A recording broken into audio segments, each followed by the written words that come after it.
De la misma manera que lo habían hecho cientos de generales en el pasado, Mehmed esperó a la primavera para lanzarse sobre Constantinopla. Y no esperó ni un día. El 23 de marzo de 1453, el sultán partió de Edirne en dirección a Constantinopla. Toda la ciudad salió a despedir a las fuerzas imperiales que marchaban a cumplir con su deber santo. Al ejército lo acompañaban una hueste de ulemas, jeques y descendientes del profeta repartiendo plegarias y bendiciones a las fuerzas del sultán. Además, se había elegido ese día por ser viernes y así enfatizar la dimensión sagrada de aquella campaña. Mehmed confiaba también que el destino estuviese de su parte en aquella empresa. Bienvenidos a la historia jamás contada.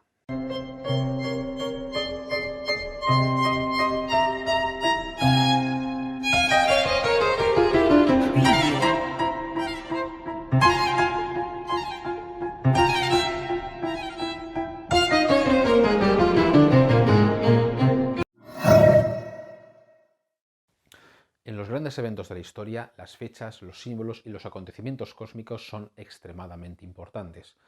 No porque tengan un papel real en los hechos, pero sí por la dimensión espiritual y por el poder que les atribuían los participantes en dichos hechos.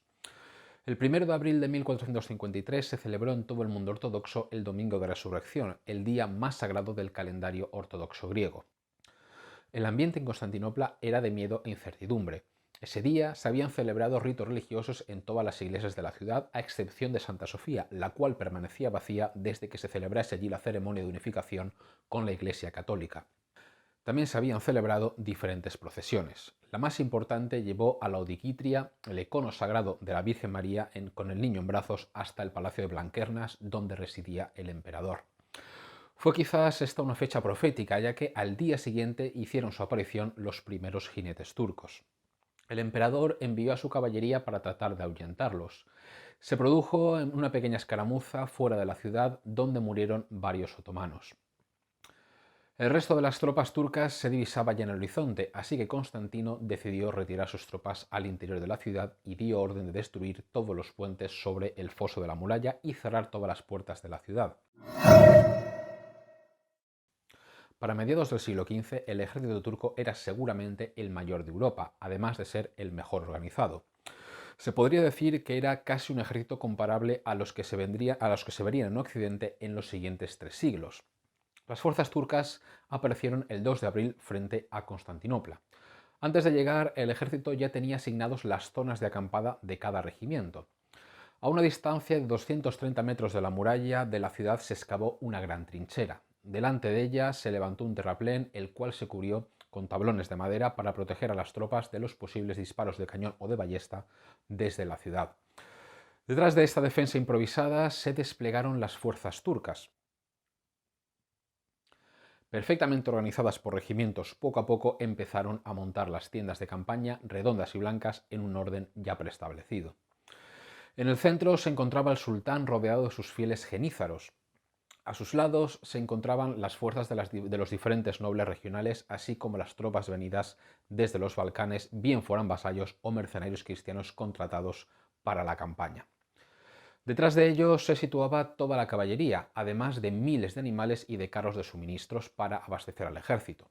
Al igual que en otros momentos de la historia, desconocemos el número exacto de integrantes del ejército otomano, pero la apreciación más fiable es de unas 200.000 personas, de los cuales unos 60.000 serían soldados de infantería, entre 30 y 40.000 serían soldados de caballería y el resto serían personal destinado al abastecimiento de las tropas: cocineros, panaderos, herreros, forjadores de cañones, armeros, etc.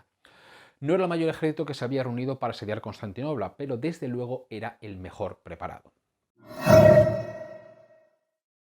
En lo que respecta al bando cristiano, tenemos un número más concreto de las fuerzas de las que disponía el emperador.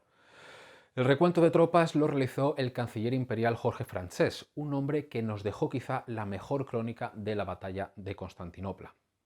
Según él mismo, el emperador le encargó el recuento de las tropas de las que disponían, pero también de cada arma, escudo, armadura o munición.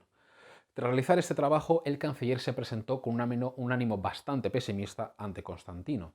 La ciudad contaba únicamente con 4.773 griegos capaces de portar armas. A este número de soldados nativos había que sumar a los 200 arqueros que habían venido desde Occidente y los 700 soldados de Giovanni Giustiniani, así como diferentes contingentes venidos desde otras ciudades cristianas. También se podía añadir a la fuerza defensora a las comunidades veneciana y genovesa de la ciudad. Sumando a este variopinto grupo de gentes, el número total de defensores no llegaba a los 8000.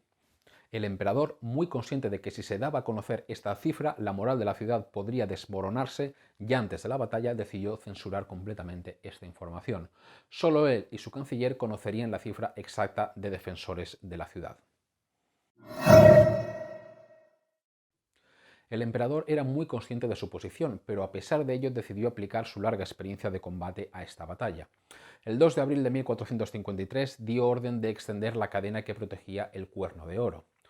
Esto le permitía concentrar la mayoría de sus fuerzas en la muralla terrestre, ya que mientras la cadena resistiese, sería poco probable que una fuerza de asalto se lanzase contra las murallas marítimas de la ciudad. A continuación, dividió el perímetro de Constantinopla en 12 sectores, los cuales distribuyó entre diferentes nobles y comandantes mercenarios. El propio emperador, junto con 2000 de sus mejores soldados, se colocaron en la sección frente a la tienda de Mehmed, el lugar seguramente que sufriría los ataques más fuertes. Desde el cuartel general del emperador se distribuyeron las demás fuerzas. A la derecha de Constantino se situaba primero el noble griego Teodoro Caristeno, y a continuación, en lugar donde las murallas hacían un giro de 90 grados, los hermanos Bocchiardi, que habían traído sus propias tropas desde Génova. La sección norte de la muralla, junto al Palacio de Blanquerna, se destinó a la colonia veneciana de la ciudad. El alcalde veneciano izó la bandera de San Marcos junto a la del emperador, dejando claro que estaban dispuestos a defender la ciudad a toda costa. A la izquierda del emperador situó en primer lugar a un familiar suyo, Teófilo Paleólogo, un noble griego sin demasiada experiencia militar. Desde allí y hasta la Puerta Áurea se situaban una mezcla de soldados griegos, venecianos, genoveses que cubrían todo ese flanco. Constantino había situado a sus mejores tropas frente al ejército turco, pero sabía que no podía dejar desguarnecidas las murallas marítimas. Por ello, destinó el resto de las fuerzas a cubrir todo el perímetro de la ciudad que estaba bañado por el mar. Divididas en pequeños destacamentos, el resto de fuerzas se desperdigaron por el resto de la fortificación. Además, Constantino dio orden de situar 2 francotiradores en cada una de las torres, uno armado con un arco y otro con una ballesta o un arcabuz. Constantino había hecho todo lo posible por prepararse para la batalla, ahora solo quedaba esperar lo inevitable. Aunque se habían producido escaramuzas los días anteriores, la batalla propiamente dicha comenzó oficialmente el 6 de abril de 1453. Ese día, un grupo de jinetes turcos se acercaron a la muralla de la ciudad portando una bandera blanca. Como mandaban las leyes coránicas, Mehmed ofrecía a Constantinopla la posibilidad de rendirse y convertirse, obviamente, al Islam. De no hacerlo, se arriesgaban a un saqueo de 3 días tras la conquista. Mehmed no esperó mucho a pasar a la acción. Aunque sus grandes cañones todavía no habían llegado, sí que tenía disponibles algunos de los de menor calibre. Ese mismo día 6 de abril ordenó que realizaran los primeros disparos contra la ciudad. Tras un breve bombardeo, un grupo no demasiado numeroso de soldados se lanzó contra las murallas. Los defensores respondieron realizando una salida de la ciudad que puso a los atacantes en fuga. Para evitar males mayores, Mehmed ordenó un contraataque que provocó la retirada de los cristianos al interior de la ciudad. Mehmed disponía de multitud de recursos para tomar Constantinopla y pensaba utilizarlos todos. Mientras sus grandes piezas de artillería no estuviesen disponibles, dio la orden de comenzar a excavar minas debajo de la muralla. Los zapadores turcos tenían que realizar un arduo trabajo para poder horadar 230 metros de tierra hasta la ciudad. Mehmed no tenía prisa, así que el sultán no esperaba que esos trabajos tuviesen un papel importante en la batalla hasta pasadas varias semanas. Para minar la moral de la ciudad, Mehmed partió el 8 de abril con una importante fuerza para tomar las pequeñas fortalezas que todavía estaban en manos imperiales. De manera brutal asedió y tomó varias de ellas, destruyéndolas hasta los cimientos y empalando a los supervivientes de cada una. Tras su breve escapada, Mehmed volvió a su tienda frente a Constantinopla el día 11 de abril. La artillería ya había llegado, por lo que por fin se podía empezar el bombardeo serio de la ciudad. Los turcos contaban con alrededor de 69 cañones de diferentes calibres que fueron agrupados en 15 baterías distintas. Los cañones de bronce de esta época no eran muy resistentes y tendían a explotar, así que junto con las piezas de artillería llegaron al campamento decenas de artesanos destinados al mantenimiento, reparación e incluso creación de nuevas piezas para el bombardeo. Estos cañones eran además muy complicados de operar. Debían colocarse en el punto exacto desde el que se iban a disparar, ya que no disponían de cureñas para su transporte y no se podían mover fácilmente. Cargarlos era también complicado, era necesario utilizar una gran cantidad de pólvora y salitre. Además, las balas debían hacerse a mano una a una, ya que eran de piedra tallada y estas balas eran tan valiosas que incluso se enviaban soldados a recogerlas después de los disparos. El 12 de abril de 1453 finalmente se desató el infierno sobre Constantinopla.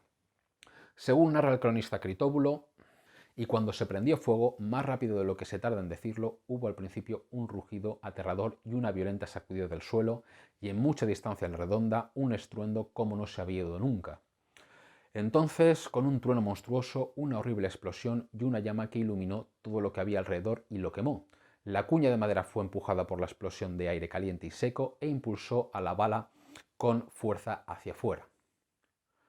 Proyectada con increíble fuerza y potencia, la piedra golpeó la muralla, que inmediatamente tembló y fue demolida, y quedó allí mismo hecha muchos pedazos que se dispersaron por todas partes, causando mortandad entre quien estaba cerca. Entre el día 12 y 18 de abril, los bombardeos se intercalaban con asaltos constantes a la muralla de pequeños grupos de soldados turcos. Tanto la noche como el día, el ataque continuaba con la intención de dejar exhaustos a los defensores. Constantino, a duras penas, logró mantener la moral de la ciudad y repeler todos los ataques a que mandaban los otomanos. Además, los bizantinos encontraron una solución a la destrucción de la muralla. Allí donde los defensas se venían abajo, la muralla era sustituida por un terraplén de tierra, escombros, madera y matojos que se coronaban con barriles llenos de tierra, proporcionando una defensa adecuada para las balas de los cañones. Finalmente, el sultán se impacientó y decidió asaltar la ciudad el día 18 de abril. 2 horas después de que cayera el sol, ya de noche, ordenó que un importante contingente de sus mejores tropas se preparara para el asalto frontal. Siguiendo el sonido marcado por los tambores de guerra, las fuerzas otomanas atacaron el sector del valle del río Lico, al juzgarlo como el más vulnerable de todos. Se produjo en ese momento un gran enfrentamiento de tropas turcas y cristianas en las mismas murallas de la ciudad. La lucha duró varias horas. Los otomanos asaltaban las posiciones cristianas mientras tiradores con arcabuces cubrían el asalto. Por su parte, Constantino se movía con sus tropas aquí y allá tratando de evitar que los turcos rebasasen a sus cansadas fuerzas. Tras un intenso combate, Mehmed decidió finalmente retirar a sus fuerzas viendo que no lograba su objetivo. Parecía que Constantinopla se había salvado de un asedio más. Sin embargo, la batalla no había hecho más que comenzar.